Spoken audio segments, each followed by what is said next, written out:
So yun guys, kumusta po kayo, no? Update ko lang kayo dito kay Pi Network, no? Meron po tayong isang kasamahan dito sa Pi, no, na nakuha or na-scam ang kanyang Pi coins. Nakuha lahat ng balance niya doon sa Pi wallet. So nag-comment siya sa ating YT channel, so basahin natin. Paps, may tanong ako. May dumating sa akin sa notification na ang Pi daw ay may airdrop sa kagustuhan ko na lumaki Pi ko, clinic ko. Ang masakit na ibigay ko ang passphrase ko. Di niya nakuha lahat ang Pi ko kasi nakalock.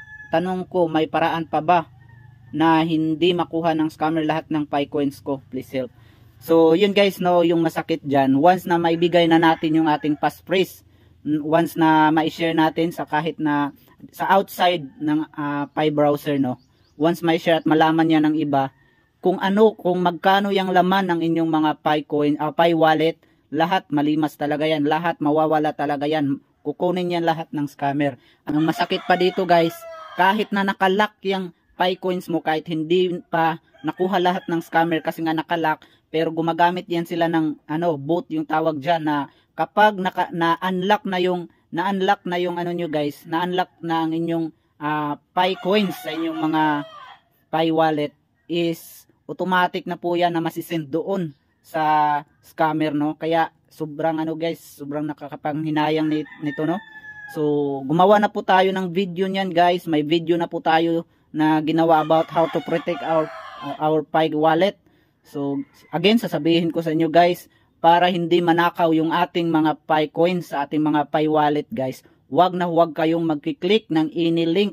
Huwag kayong magpapaniwala na may airdrop, na may free Pi coins kapag claim now, yung ganyan guys ba, yung makikita nyo like sa Facebook, yun. So wag nyo i-click yan guys, at syempre wag kayong maniwala dyan guys, at lalo na wag mong ibibigay or wag mong i-paste or wag mong ibigay ang iyong passphrase sa kahit na ano pa yang basta outside in Pi browser.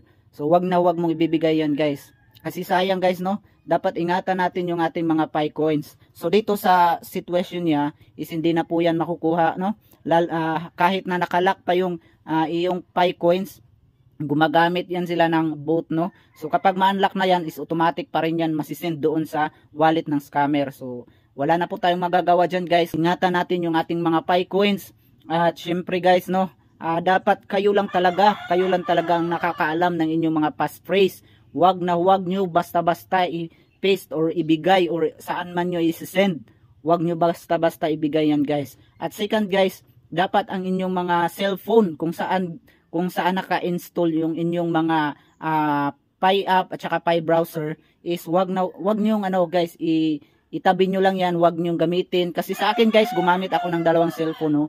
Ito yung cellphone na ginagamit ko is hindi dito naka-install yung aking Pi app at saka Pi browser. So doon siya naka-install sa isa kong cellphone, at saka hindi ko talaga yan ginagamit yung cellphone na yun guys, kung saan yun naka-install yung aking Pi app at saka Pi browser, no? So ginagamit ko lang or inopen ko lang yung cellphone ko na yun kapag na-expire na yung pagmimina ba, activate mining doon sa Pi app.